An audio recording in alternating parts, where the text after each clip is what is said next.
So I start my mapping with the client sitting up, and I make 2 horizontal lines, one underneath each eyebrow.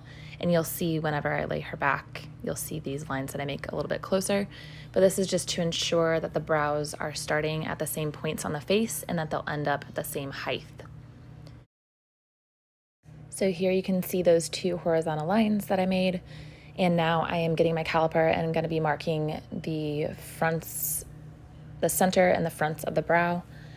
I only mark one starting point, and then I will actually measure from that starting point over to the other side, and this ensures that they are even as well. The next tool that I use is really great. It's from Brow Tricks. You can see it here as this pink tool, and whenever you pull it on one side, it's going to be even on the other side. So I use this to find the tails. You can see me doing that now.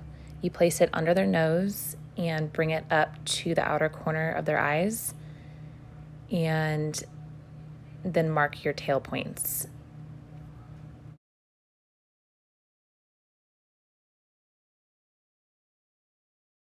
This tool can also be used to find the arches, which is great. So you can see me here actually using my caliper, just making sure that the brows end at the same points.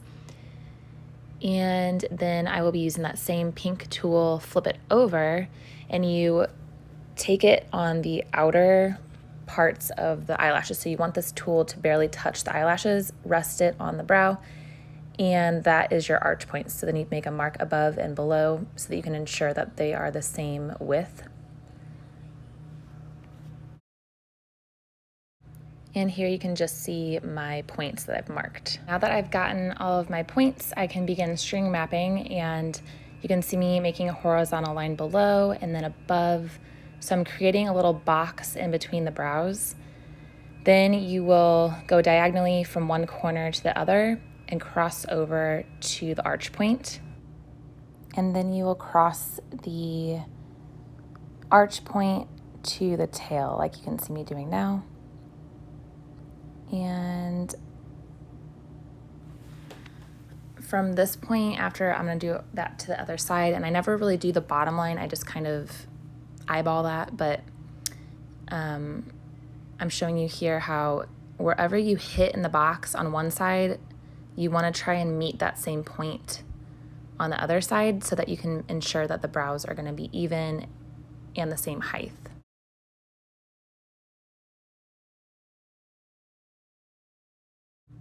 So at this point, I just connect my points and go over my line that I made with my string with a sharpened pencil. And I never actually start the procedure right after this. There's always something that can be adjusted. So once I complete the lines, I sit the client up and get out my Feet app. And this is the most crucial step, I believe, in mapping, and has helped me save so much time.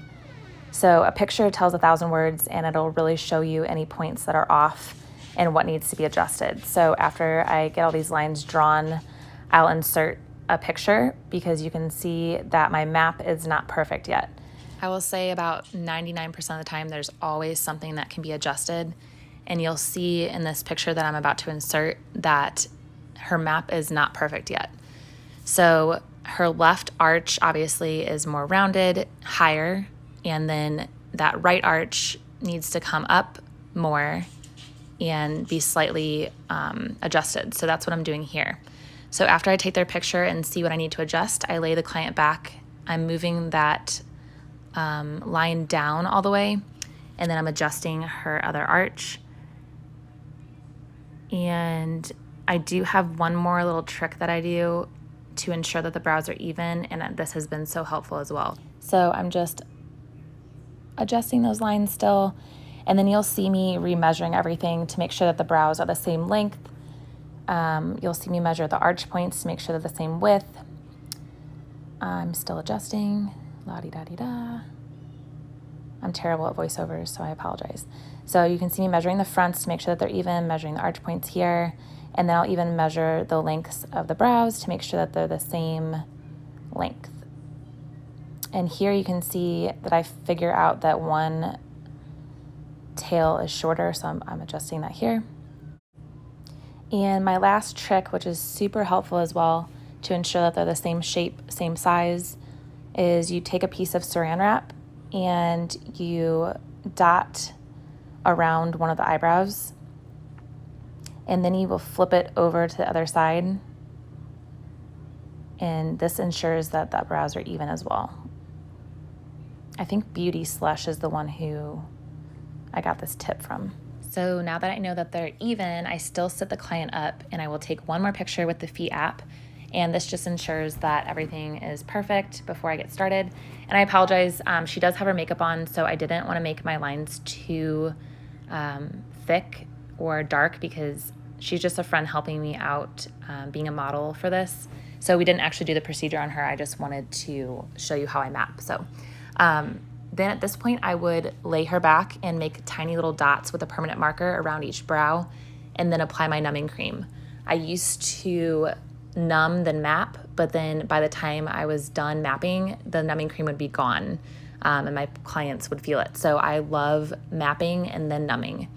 And if you place the numbing cream on over the permanent marker dots, it does not remove it. If you take a micro swab, like the end of it, and scrape off the numbing and then take a paper towel and kind of dab the rest of it off, I've never had a problem with my map coming off. So hopefully this helps, and I'm really sorry that I'm terrible at voiceovers, but hopefully some of these tips can help you.